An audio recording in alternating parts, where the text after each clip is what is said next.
I think that Ultimate Chicken Horse is one of the greatest party games ever made.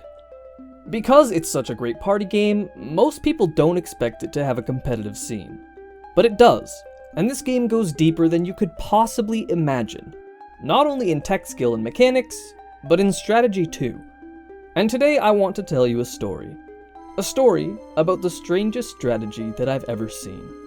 A strategy so crazy that it had never been used before. A strategy that, against all odds, outperformed one of the greatest players of all time. The date is February 22nd, 2025. Raito and Japausia, the 3rd and 4th ranked players in the world, are facing off in winners finals of the Frostbite Pro bracket. Top players have a tendency, for better or for worse, to make the map extremely difficult as quickly as they can. And Japausia is no exception. So on the second round, she placed this. An inner spin jump. Something Pausia is specifically known to be good at. Placing things that you're good at is the basis of all strategy in UCH, so of course it makes sense. But by the same token, preventing your opponent from getting an advantage is crucial, and this setup is Pausia's bread and butter. Most players in this spot would try to find a way to change this setup to benefit them instead. Raito had a crossbow. He could have easily placed something like this, or this, both of which would remove the inner spin jump. But Raito let it stay. While the setup is good for Pausia, these are two of the best players in the world, so the map isn't hard enough for anyone to score yet, so both players made it. A common strategy in UCH is to play until you find some sort of advantage, then push it as far as you can during the building phase.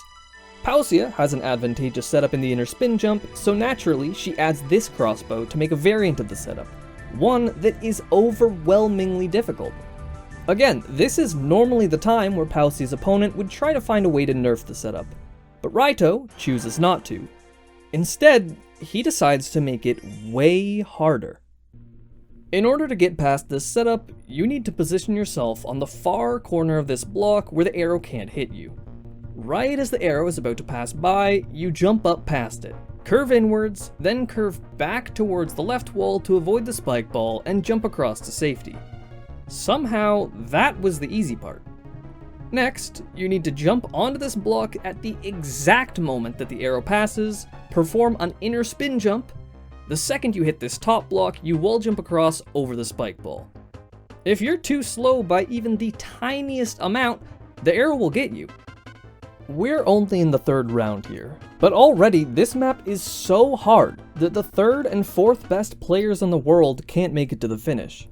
It is so difficult that Pausia decided to nerf her own setup, the one that benefits her. While it might seem crazy to take away your own advantage, Pausia is the 4th best player for a reason, and this move was exactly what she needed, allowing her to score in the next round. Let's zoom out for a second. In UCH, whoever has the most points after the last round wins the game. In casual games, you'll often see people make the level impossible as soon as they have a lead, guaranteeing their victory. For obvious reasons, this isn't allowed within the competitive scene.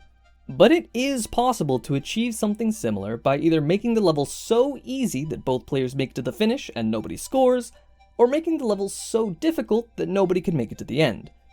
This is known as stalling. This is generally considered a dishonorable thing to do, but it is allowed in tournament rule sets. Back to the game, and we see that this crossbow was placed during the building phase. When doing the setup before, having to worry about the timing of the arrow already made it extremely difficult, but now you have to worry about the timing of 2 arrows. This setup is so ridiculously hard that I wouldn't bet on any player in the world to be able to make it. Surely Pausia is stalling, right? Well, that's what I thought too, but this crossbow was placed down by Raito. Both players tried their best, but neither could score on such a difficult setup. On to the next build phase, and Raito places this. These wires make the setup so much more difficult that it makes the last round look like a joke. I'm the 5th ranked player in the world, and I couldn't even tell you how it's supposed to be done. Again, nobody manages to score. If the game continues like this and nobody scores, Pausia has the lead, so she wins.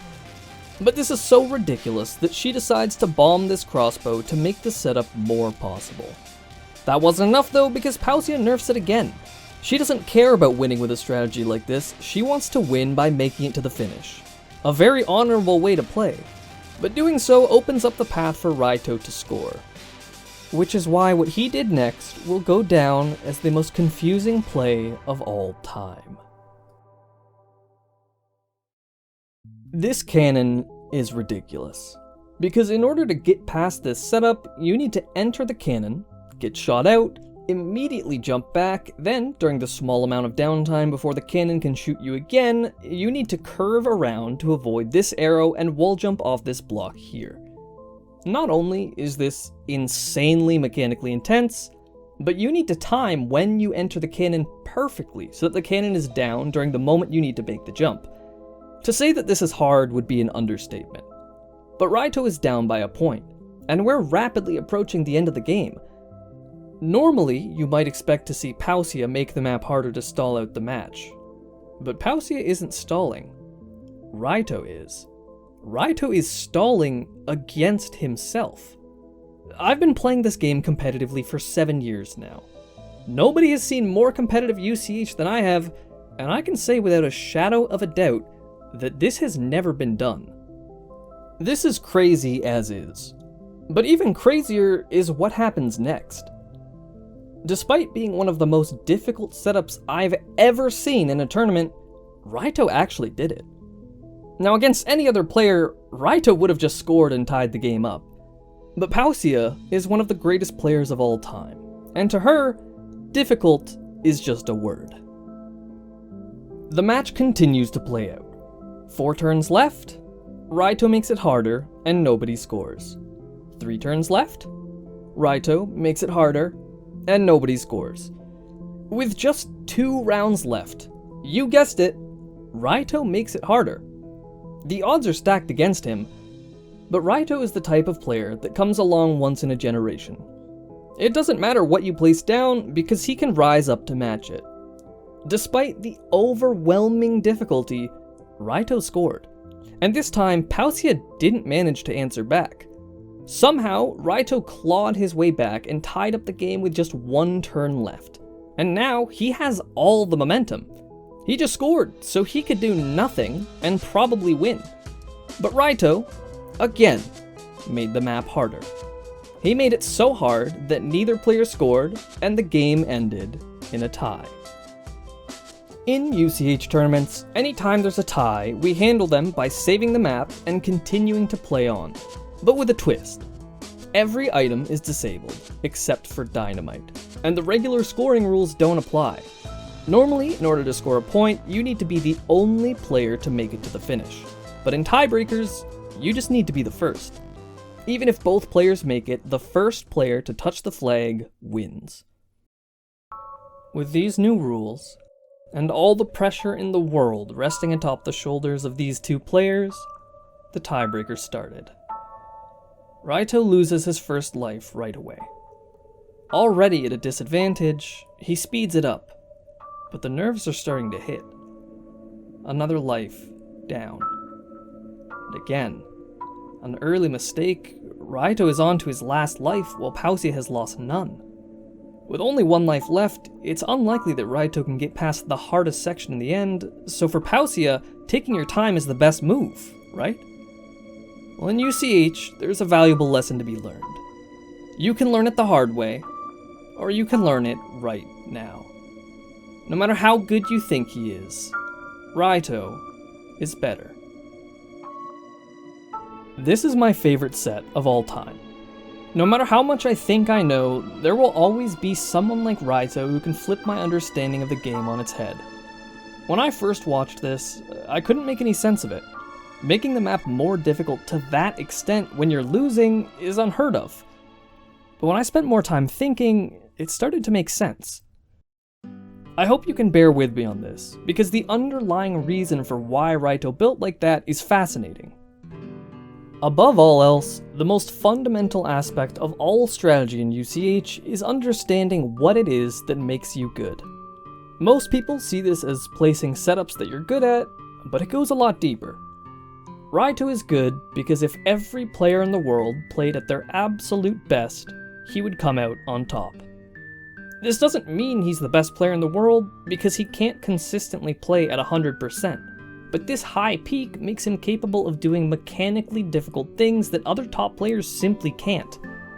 As things get harder, other players get less likely to clear it faster than Raito does. So when he makes the level unreasonably difficult, sure, he is lowering the chance that he scores, but he's increasing the gap between the chance of him scoring and the chance of his opponent scoring. If any other player in the world built the way that Raito did, they would have been stalling against themselves. But for Raito, it made complete sense. The beauty of this strategy comes from the fact that Raito is the only player who can do it.